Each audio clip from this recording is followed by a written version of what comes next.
In Kingdom Come 2 kommen wir immer mal wieder in Situationen, dass wir neue Aufgaben kriegen. Quests einfach so aus einem Gespräch heraus.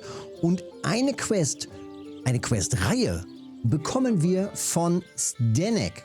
Zdenek Goldmund, der Gehilfe.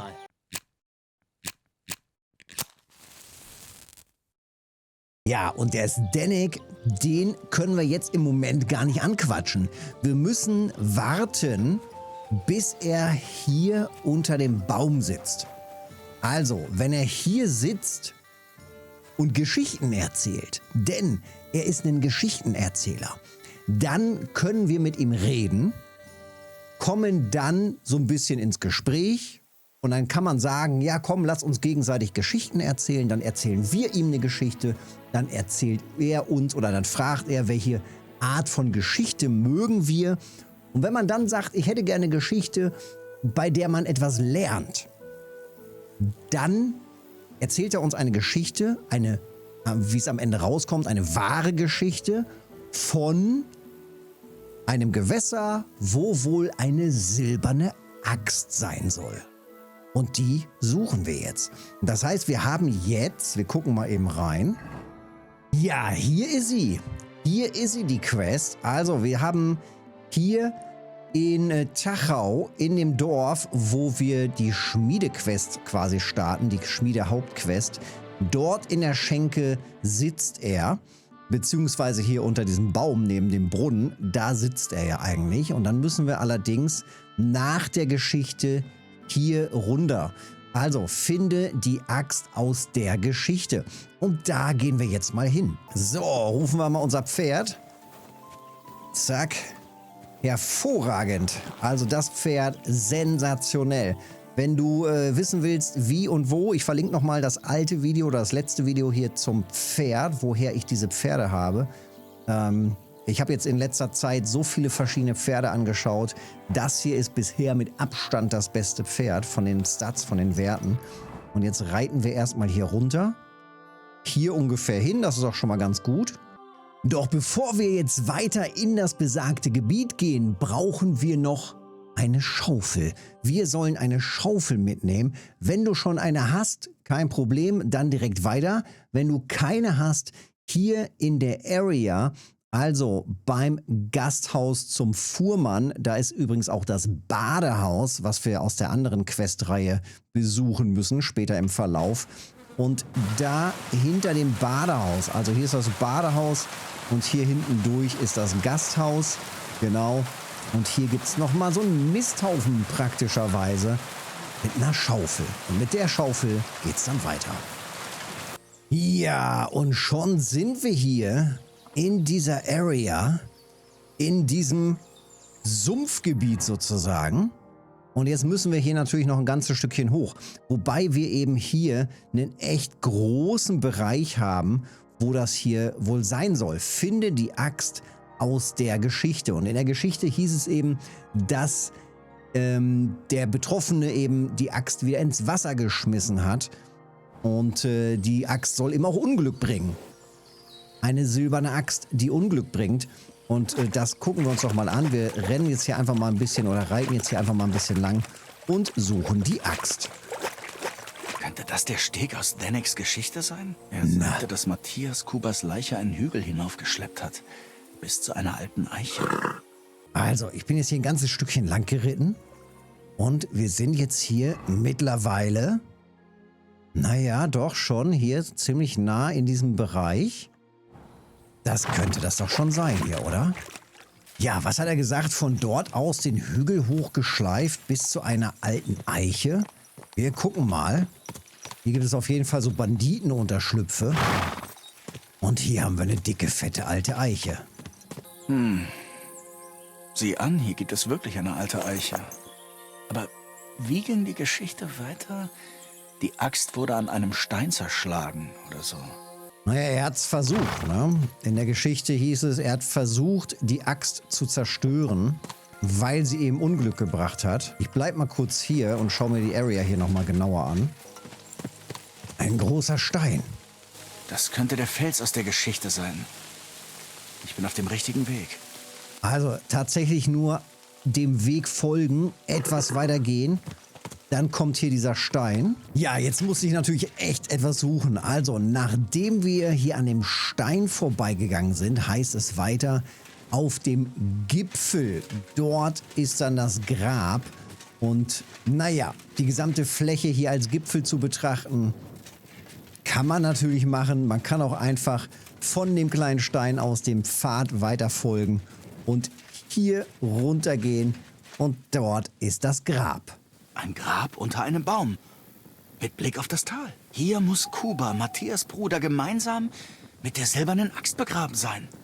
Na, und weil wir ja zum Glück die Schaufel dabei haben.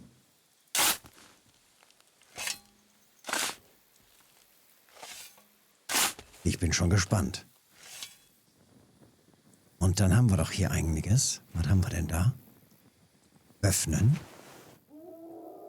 Alter, wir haben hier einen zerstörten Rundschild. Hat keinen Wert mehr. Edelsteinring aus Silber. War mit. Eine olle Ringelblume und die zerbrochene Axt. Herr im Himmel. Es ist tatsächlich die Axt. Die ganzen Jahre in der Erde sind ihr nicht gut bekommen. Hoffentlich kann ich sie wieder herrichten. Tja, und zum Glück, und ich weiß nicht, ich glaube, ich nehme den Schild auch mal mit. Vielleicht können wir den auch wieder herrichten. Die Blumen lassen wir drin. Können wir ja auch wieder zubuddeln. Ne, zubuddeln können wir nicht. Ja, und dann haben wir hier natürlich ein Grab. Übrigens auch ein Grab gibt es während der Questreihe, wo man den Einsiedler in Apollonias finden soll. Also, zum einen befindet sich der Einsiedler tatsächlich schön versteckt hier oben in diesem Bereich. Also dort tatsächlich zwischen den Felsen suchen und da gibt es dann, ja, in einem wirklich gut versteckten Bereich, also eine kleine Hütte. Und wenn man dann rausgeht, findet man später hier oben, wo jetzt gerade markiert ist, dann auch noch das Grab. Und in diesem Grab, da muss ich auch noch mal hin, da muss man auch schaufeln oder da kann man dann auch schaufeln. Da hatte ich jetzt gerade keine Schaufel dabei, da werde ich auf jeden Fall gleich auch noch mal hinreiten und auch da buddeln. Da bin ich gespannt, was es da in dem Grab gibt. Ja, und damit ich regelmäßig auch immer mal wieder solche Gräber ausheben kann oder untersuchen kann, lasse ich einfach die Schaufel im Pferd. Also das werde ich auf jeden Fall demnächst drinnen lassen, denn naja, so eine Schaufel braucht man offensichtlich immer wieder. So viel dazu. Ich reite jetzt nochmal zurück zum Schmied und dann gucken wir uns mal diese Gegenstände im Detail an. Ja, bei der Suche kommen wir hier gerade an einer Stelle vorbei, wo wir auch eine Nebenquest, eine Zufallsquest quasi entdecken können. Und zwar ist das hier die Stelle, wo ein Karren den Berg runterrast. Die Geschichte kriegen wir erzählt in Troskowitz, und zwar in Troskowitz beim Händler. Das erste Mal, wenn man beim Händler hier in Troskowitz reingeht, erzählt er einem die Geschichte, dass er eigentlich noch Ware haben wollte oder auf Ware gewartet hat und die Karre wohl, naja, kaputt gegangen ist oder irgendwo den Berg runtergegangen ist. Und dann sagt er, ja, in der Strecke zwischen hier und zwischen da. Und es ist tatsächlich hier in diesem Bereich, also wirklich relativ weit weg hiervon auch noch, und dann eben hier den Berg runter und hier an der Stelle. Und hier gibt es dann eben verschiedene Stellen, wo wir eben hier auch noch etwas rausziehen können. Hier ist einmal noch eine Kiste unten drin. Ich schaue gerade mal, das ist schon ein bisschen her bei mir. Kann ich sie noch öffnen? Na guck, es ist tatsächlich schon wieder was drin. Also die Sachen sind nach längerer Zeit auch mal wieder gefüllt. Sehr, sehr praktisch. Hier lagen noch Kohlköpfe rum, die liegen dann nicht mehr da, aber die Kiste ist immerhin gefüllt. Das hier ist auch wieder gefüllt. Jawohl, nochmal mehr Retterschnaps, sehr praktisch, immer mehr Retterschnaps da rein. Und hier hinten war nochmal eine kleine Kiste mit billigem Wein, 14 Stück aber davon, nehmen wir doch auch gerne mit.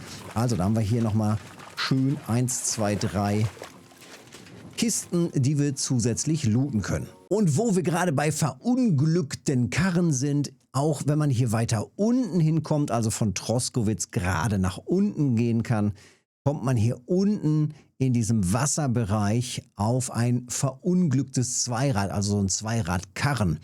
Und Auch da kann man quasi den Berg runterspringen.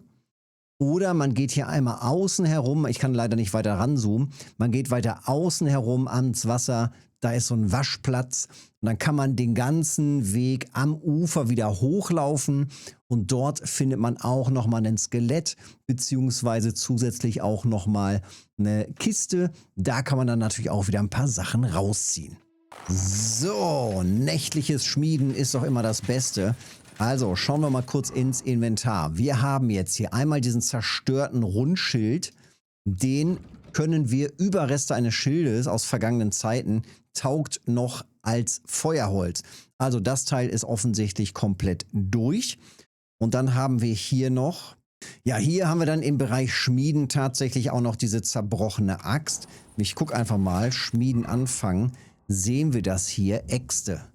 Ja, Kampfaxt und die Holzfälleraxt und das ist dann hier diese verzierte Axt. Und jetzt habe ich auch Befestigungsmaterial und damit können wir das doch jetzt herstellen, oder? Wir legen mal los. Also erstmal den Rohling natürlich wieder zum Glühen bringen. Gucken wir mal, dass das richtig schön durchglüht, das Teil. So. Und dann fangen wir natürlich an, die Axt schön wieder zu schmieden. Und ich hoffe, dass wir die jetzt regelmäßig bauen können. Das wäre ja cool. Also ich sag mal, preislich ist das ja schon richtig gut. Nächtliches Schmieden ist einfach das Beste, ich sage es dir. So. Und auch hier wieder, ich verwende einfach die einfachen kleinen Schläge. Erstmal ist es von der Energie ganz angenehm. Es ist vom Rhythmus relativ einfach. Gerade beim Axtschlagen muss man sich gar nicht viel bewegen. Man kann die Maus einfach ein bisschen bewegen. Das wird noch etwas länger dauern. Das wird noch etwas länger dauern. Deswegen heizen wir das Teil nochmal auf. So, aufgeheizt das Teil. Und jetzt drehen wir noch einmal den Rohling. Und es geht weiter.